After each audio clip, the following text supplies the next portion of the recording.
Hi friends, welcome to my channel. ముందుగా అందరికీ వినాయక చవితి శుభాకాంక్షలు. అయితే వినాయక చవితి ఎప్పటి నుండి ఎలా జరుపుకుంటాం, అలాగే వినాయక చవితి నాడు ఎందుకు చంద్రుడిని చూడకూడదంటారు లాంటి విషయాలు మనం ఈ వీడియోలో తెలుసుకుందాం.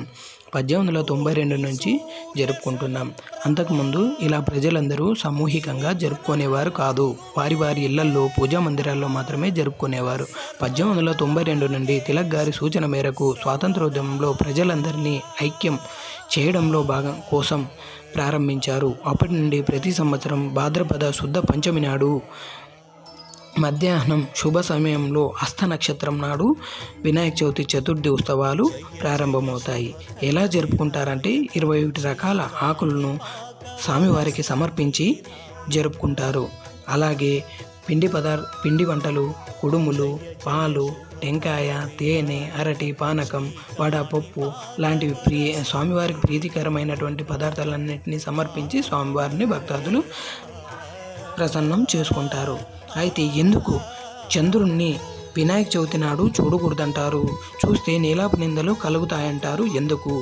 అది పార్వతీదేవి శాపం పెట్టినందుకు నీలాప నిందలు కలుగుతాయని చంద్రుని చూడకూడదని ప్రజలందరూ భావిస్తారు. అయితే చంద్రునికి ఎందుకు ఈ శాపం వస్తుందంటే, స్వామివారు భక్తాదులు సమర్పించినటువంటి పదార్థాలను భోజనుండుగా సేవించి కైలాసం చేరుకొని తల్లిదండ్రుల పాదాభివందనం చేసుకోవడానికి చాలా శ్రమిస్తుంటారు. అది చూసిన చంద్రుడు వెకిలిగా నవ్వడంతో స్వామివారి బొజ్జ పగిలి ఉండ్రాళ్ళు కిందకు పడి దొర్లి మరణిస్తాడు. అందుకు కోపాద్రిక్తురాలైనటువంటి పార్వతీదేవి గారు చంద్రును ఈ శాపం ఇస్తుంది.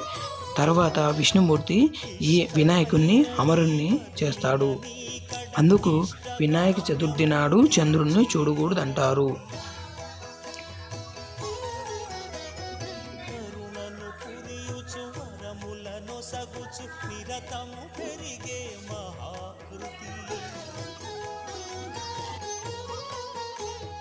సకల చరాచర ప్రపంచమే సన్నుతి చేసే